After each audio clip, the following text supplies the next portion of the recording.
Buenas tardes, soy Leslie Bojorquez González, estudiante de la Facultad de Derecho del Grupo 2-4 de la Aula Magna, y esta es mi primera parte del resumen de justicia penal para los adolescentes. Pero, ¿qué es la justicia penal para los adolescentes? El sistema de justicia penal para adolescentes se considera como un sistema integral que prevé la investigación, el procedimiento y los mecanismos para determinar la responsabilidad de los adolescentes a quienes se les comprueba o atribuye la realización de un delito. A través del sistema, el Estado busca garantizar los derechos humanos de los adolescentes y establecer una infraestructura legal, humana y material que en base a los principios se le busca garantizar una correcta aplicación y sanción para los adolescentes. El pilar de la justicia penal para los adolescentes se encuentra establecido en el artículo 18 de la Constitución Política de los Estados Unidos Mexicanos, mismo que establece que será la Federación o las entidades federativas que se encarguen en el ámbito de su competencia de justicia para adolescentes, aplicable a quienes se les atribuye la comisión o participación de un delito. Y aquí la pregunta es, ¿de qué se encarga el Estado? El Estado se encarga de tres infraestructuras: la infraestructura legal, infraestructura social y infraestructura humana. El sistema integral solo será aplicable para personas que tengan 12 años cumplidos y menos de 18. Debe de garantizarse todos los derechos humanos establecidos en la Constitución Política de los Estados Unidos Mexicanos y los derechos específicos que le han sido otorgados por su condición de ser personas en desarrollo. Todo esto siempre es buscando la reinserción y rehabilitación social del adolescente que delinquió. Esta ley se encargará de lo siguiente: 1. Establecer el sistema integral de justicia penal para los adolescentes en la República Mexicana. 2. Garantizar los derechos humanos del adolescente a quien se le impute la comisión de un delito. 3. Establecer los principios rectores del sistema. 4. Establecer bases, requisitos y condiciones para los mecanismos alternativos de solución de controversias del sistema. 5. Definir instituciones, órganos y autoridades especializados del sistema. 6. Establecer los procedimientos de ejecución de medidas de sanción. Por último, determinar los mecanismos de cumplimiento, sustitución y terminación de las medidas de la sanción. En nuestro país hay 3 grupos de edad a quienes se les puede aplicar el sistema de justicia penal para los adolescentes. El primero, que es de 12 años a 14 años no cumplidos, de 14 a 16 años no cumplidos y de 16 a los 18 no cumplidos. Para esto, se debe de comprobar la edad del adolescente a la comisión de un delito y cuándo se le da reinserción social a un menor que delinquió. La reinserción social solo es aplicable cuando el menor que delinquió tiene menos de 12 años. Este sistema establece que para la interpretación deberá hacerse de conformidad: 1. La Constitución Federal; 2. Los principios rectores del sistema; y 3. La ley y los tratados internacionales. Supletoriedad. ¿Qué es la supletoriedad? Cuando una ley no tiene lo que buscamos, podemos buscar en otra ley para que subsane la deficiencia de esto. La supletoriedad de la ley, es decir, solo en lo no previsto en la ley nacional, tiene aplicación: 1. En leyes penales; 2. En Código Nacional de Procedimientos Penales; 3. Ley de Mecanismos Alternativos; 4. Ley Nacional de Ejecución Penal; y 5. Ley General de Víctimas. Solo se aplicará la supletoriedad cuando las normas no se pongan a los principios rectores del sistema y beneficien a la persona que esté sujeto a la ley, en este caso el adolescente. Pero a la existencia de la ley nacional tuvo aplicación: 1. La Ley Nacional de Justicia para Adolescentes del Estado de Sinaloa; y 2. La Ley Federal de Justicia para Adolescentes. Principios generales del sistema. Los principios que rigen al sistema son: 1. Leyes; y 2. Personas. El número 1 es el interés superior de la niñez. A este principio se asegura el disfrute pleno y efectivo de los derechos de los adolescentes conforme a la Constitución, tratados internacionales y la Ley General de los Derechos de los Niños, Niñas y Adolescentes. En todas las resoluciones se debe dejar patente este principio y mencionar expresamente la forma que se ha examinado y evaluado. 2. Protección integral de los derechos humanos en los adolescentes.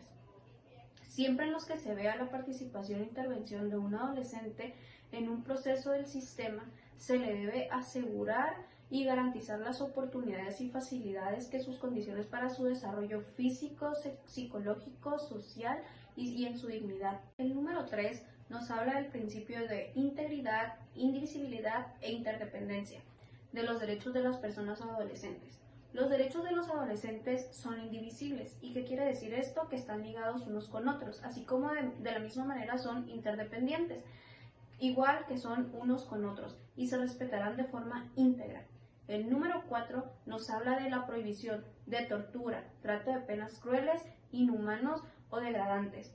Por ningún motivo, ninguna persona ni autoridad que pertenezca o no al sistema podrá afectar física, mental y emocionalmente a las personas adolescentes, y tampoco podrá sancionársele a un adolescente más de una vez por el mismo delito. No se permite ninguna tortura, ni física, mental, emocional o psicológica. El siguiente principio es el número 5 y nos habla del principio de no discriminación e igualdad.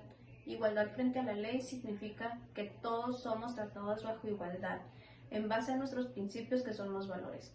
A todos los adolescentes, sin importar su origen, nacionalidad, género, edad, discapacidad, condición social, condición económica, de salud, religión, preferencia sexual, estado civil o cualquier otra circunstancia, podrá realizarse distinción alguna ni en el procedimiento ni en la... El principio número 6 nos habla de principio de aplicación favorable. Siempre se estará en lo que más favorezca al adolescente y en ningún caso podrá aplicársele algo, medidas más graves ni de mayor duración que de un adulto, ni gozar de menos derechos, prerrogativas, beneficios y restricciones de ellos. El principio de aplicación favorable nos establece que el adolescente que cometió un delito se le debe aplicar la pena que más le beneficie y no lo que más le perjudique, porque en ese principio nos habla de que siempre estamos buscando una manera de que el adolescente se pueda reintegrar y rehabilitar a la sociedad, nunca perjudicarlo. El principio número 7 es el principio de mínima intervención. Para solucionar las controversias que se encuentra involucrado un adolescente, se haría prioritariamente sin recurrir a procedimientos judiciales con pleno respeto a los derechos humanos. Intervención mínima del Estado es para que proporcione la mínima intervención sancionadora, y si se sanciona es con medios que la ley proporcione. Lo que sí proporciona es lo legal, lo humano y lo material. El número 8 es el principio de autonomía progresiva, y aquí se toma en cuenta la clasificación tripartita, que es de 12 a 14, 14 a 16, de 16 a 18. Si es mayor, tiene más capacidad de discernimiento, lo cual, mayor edad, mayor sanción. Esto siempre será buscando la reinserción. El siguiente principio es el número 9, que es el principio de responsabilidad. Se finge en el principio de culpabilidad por el acto, no admitirá bajo ninguna circunstancia que se considere los aspectos de vulnerabilidad biológica, peligrosidad, ni cualquier otra circunstancia personal que un adolescente imputado. Es culpable si el delito sí está en el código, se castiga culpabilidad, conductas no características personales, sociales y etc. Si hay delito, se le sanciona. El número 10 es el principio de justicia relativa. Se busca conforme el desarrollo del individuo y sus respectivos entornos en la medida de lo posible. Como número 1 tenemos reparar el daño. 2. Comprender el origen del conflicto. 3. Causas del conflicto. 4. Consecuencias del delito. Todo proceso adolescente intenta ser reparatorio, de manera de perjuicio que es de dinero. Ejemplo, dejamos de ganar una ganancia que sea lícita. 2. Es el daño, que es la pérdida del patrimonio, ya sea del Estado o del ciudadano. Ejemplo, es un valor intrínseco, no es un valor sentimental, y otro es la comisión del evento. Se debe de comprender por qué, en todo caso se debe comprender por qué el adolescente delinquió. Puede haber muchísimos factores, puede ser por nuestro entorno social, político, económico, amistoso, escolar, laboral, entre otros. Principios generales del procedimiento.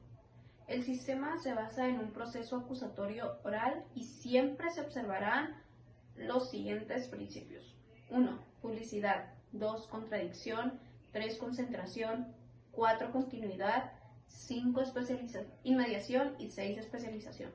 Vamos a empezar con especialización.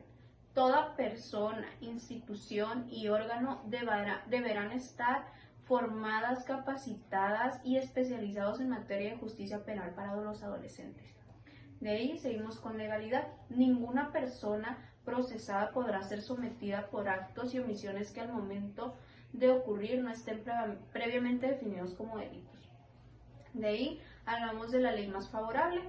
Debe de aplicársele a todo adolescente la ley que más le favorezca los derechos del adolescente y realizarse la interpretación más garantista al momento de juzgar o sancionar. De ahí va la presunción de inocencia. Todo adolescente debe ser tratado como inocente en todas las etapas del procedimiento, mientras que no se declare su responsabilidad en sentencia firme. De ahí hablamos de racionalidad y proporcionalidad de las medidas cautelares de la sanción, que se debe basar en la afectación causada por la conducta realizada por el adolescente, y las circunstancias personales serán consideradas en lo que favorezca y no en lo que perjudique. De ahí hablamos de que las medidas cautelares pueden ser distintas. Uno, que el adolescente esté siempre que pueda ir a firmar una vez al mes, que esté libre, pero pues tiene la obligación de ir.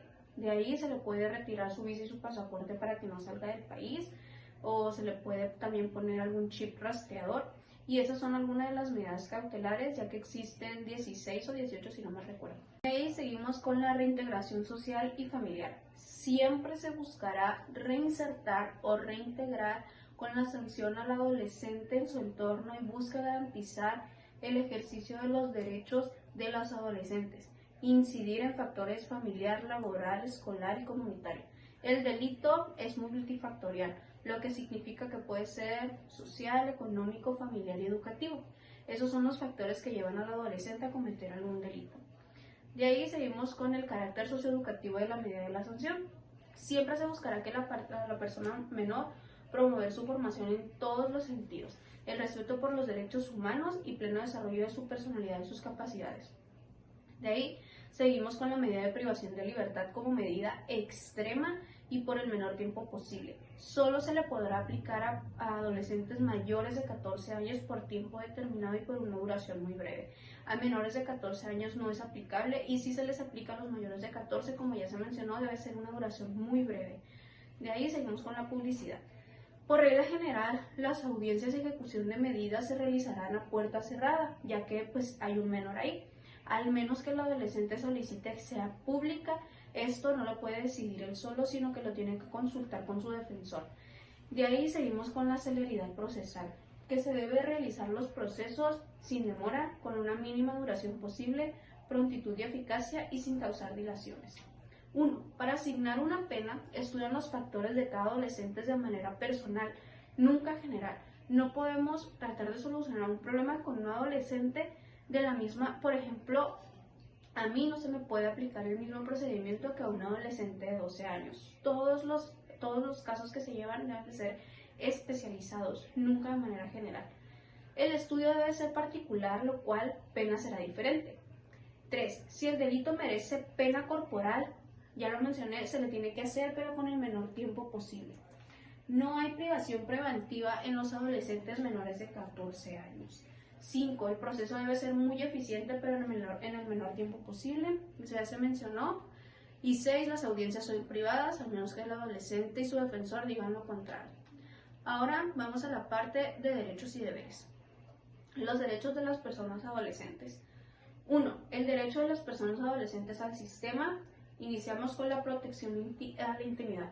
Consiste en evitar cualquier intromisión indebida a su vida privada familiar. Las autoridades deben de proteger en todo momento la información que los adolescentes en los que se refiere a su vida privada, familiar y datos personales. Esto jamás debe de ser pública.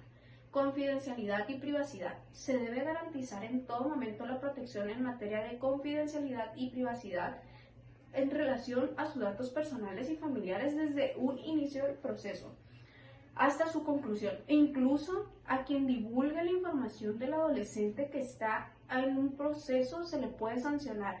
No importa si sea servidor público, si sea un medio de comunicación que sacó una nota, o cualquier persona que esté involucrada, se le sanciona si filtra información sobre el procedimiento que está llevando el adolescente. De ahí seguimos con el registro de procesos. Todo lo relacionado a la investigación, proceso y sanción de un adolescente no se podrá utilizar en contra de él mismo.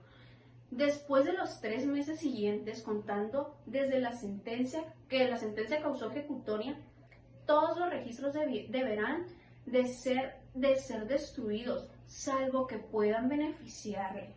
Si el caso se resuelve mediante una salida alterna, se conservarán y se van a destruir hasta los 2 años después. Y de que se cumplió el acuerdo reparatorio o el plan de reparación de la suspensión condicional del procedimiento. De ahí vamos con el número 4, que son las garantías de la detención. Cuando se detiene a un adolescente en forma inmediata, debe ponerse a disposición del Ministerio Público o al juez de control especializado, garantizándole su seguridad y debiendo permanecer en lugar distinto a los adultos.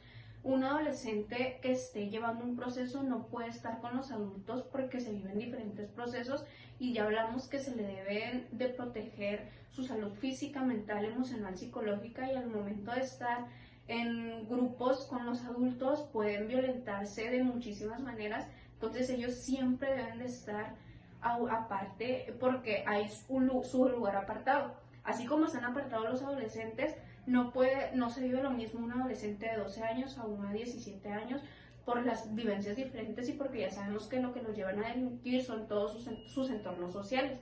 Entonces, pues deben de estar diferentes. Como mencioné, cuando están todos los adolescentes, sigue habiendo la clasificación tripartita en su aislamiento: 12-14 juntos, 14-16 otros y 16-18 otros. Si haya detención de un adolescente, debe haber flagrancia, o sea, cuando es el momento del delito. En cuanto se detiene, se le debe de poner a disposición del Ministerio Público. Detención de mandato judicial es una orden de aprehensión y juez de control es nuestra autoridad judicial.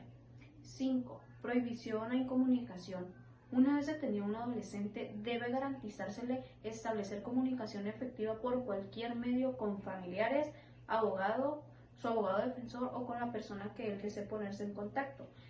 Si él desea ponerse una persona en contacto, es que sea de su confianza. De ahí seguimos con el número 6. Es información a las personas adolescentes. Siempre que un adolescente esté sujeto a una investigación, proceso o sanción, se le debe de ser informado el motivo de por qué está ahí, las razones por las que se le detiene, acusa, juzga o impone una medida de seguridad. Además de los siguientes aspectos, se le debe de informar: número 1, el nombre de la persona que lo acusa; 2, por qué delito se le acusa; 3, qué consecuencias tiene el delito que cometió; 4, qué derechos y garantías se le asisten; y 5, el derecho a una defensa gratuita y especializada. La información debe ser clara, precisa y comprensible y sin demora, de manera personal y en presencia de su representante legal. Quiere decir que al adolescente no se le puede informar sin que no esté su representante, y se le debe de informar siempre con lenguaje y mecanismos que él comprenda y no le sea como que le estén hablando en otro idioma que para él sea ser entendible. 7. Defensa especializada. El adolescente detenido siempre gozará de un defensor especializado, es decir, un licenciado en Derecho, primero que nada con su título y cédula profesional, y especializado en todas las etapas del procedimiento. En caso de no elegirse por el adolescente, el Ministerio Público o el juez de control designará un defensor público especializado. En el supuesto de que el adolescente detenido o procesado sea indígena, extranjero, tenga alguna discapacidad, no sepa leer o escribir, se le designará de oficio en todos sus actos procesales a un intérprete o un traductor que asista al defensor. 8. Ser acompañado y que se encuentra presente la persona responsable o en quien confía el adolescente. Se realiza esta acción de acompañamiento desde su consideración y naturaleza psicológica y emotiva para el adolescente. Número 9. Derecho de ser escuchado. Los ministerios públicos y jueces que se encargan en el proceso tienen la obligación de escuchar y tomar en cuenta a los adolescentes en cualquier etapa del proceso, considerando su edad, desarrollo evolutivo y cognitivo y su madurez. Ajustes razonables del procedimiento. Los adolescentes tienen derecho a abstenerse a declarar y a no incriminarse. Si ellos no están declarados, no puede ser tomado en su contra. Si el adolescente después él considera que ya se atrevió a declarar, lo puede hacer y lo deberá consultar con su defensor y solamente puede declarar en el órgano jurisdiccional. Ahora vamos a hablar de los adolescentes sujetos al sistema. De los adolescentes en prisión preventiva o internamiento que estén sujetos a una medida privativa de libertad o las sanciones del Código Penal impuestas, deberán negociar en todos los derechos previstos en la Constitución y los tratados internacionales en los que México forme parte. Entre los derechos que se deben de garantizar se encuentran los siguientes. 1. Observar sus derechos y garantías. 2. Que se garantice su integridad moral, física, sexual y psicológica. 3. Tener un plan especializado e individualizado para el cumplimiento de la función. 4. Cercanía con sus familiares. 5. Acceso a los medios de información. 6. Educación. 7. Derecho a las víctimas. 8. Derecho a la salud. 9. Conservación de la custodia por padres y madres. 10. Prohibición de aislamiento. Y 11. A recibir visitas íntimas. Esto es, por ejemplo, que sea un adolescente que pues tenga su pareja sentimental, que ya esté casado, etc. Y 12. A un trabajo. Ahora vamos a hablar de lo que son los derechos de las víctimas. Para que el Estado de Derecho tenga una fortaleza, implica que la persona agredida se le reparen todos los daños causados, en este caso por el adolescente. Perjuicio, ya sea de manera que es perjuicio, que es dinero, y por los daños que es de su patrimonio. Todo el dinero que se le dé a la víctima debe ser trabajo del adolescente. Cuando no se restituyen los daños y perjuicios, no hay Estado de Derecho. 1. Reparación del daño. Podrá obtener la restitución de la siguiente forma. 1. Trabajo material. 2. Pago en dinero en especie. Y 3. Pago en dinero con cargo a los ingresos laborales del adolescente. Es competencia de los órganos del fuero común. Serán competentes sobre los hechos cometidos dentro de la suscripción que ejerza sus funciones. 2. Si el delito imputado es del catálogo de delitos del fuero común. Esto es el Código Penal para el Estado de Sinaloa. Conocerán los órganos jurisdiccionales especializados de adolescentes del fuero común. 3. Si el delito es del fuero federal, que esto es del Código Penal Federal, conocerán los órganos jurisdiccionales federales. 4. En la justicia penal para adolescentes existe jurisdicción concurrente. Autoridades. Las autoridades, instituciones y órganos del sistema son los siguientes. Número 1 es el Ministerio Público especializado encargado en policías, peritos, entre otros. El número 2 son los órganos jurisdiccionales especializados. El número 3 son los jueces y magistrados para adolescentes. Ya vamos con el número 4, que nos habla de defensores especializados. Y el 5 son órganos especializados de ejecución de medidas para adolescentes. 6 son órganos de internamiento especializados. 7 autoridades auxiliares del sistema. Y 8 Sistema Nacional de Información Estadística.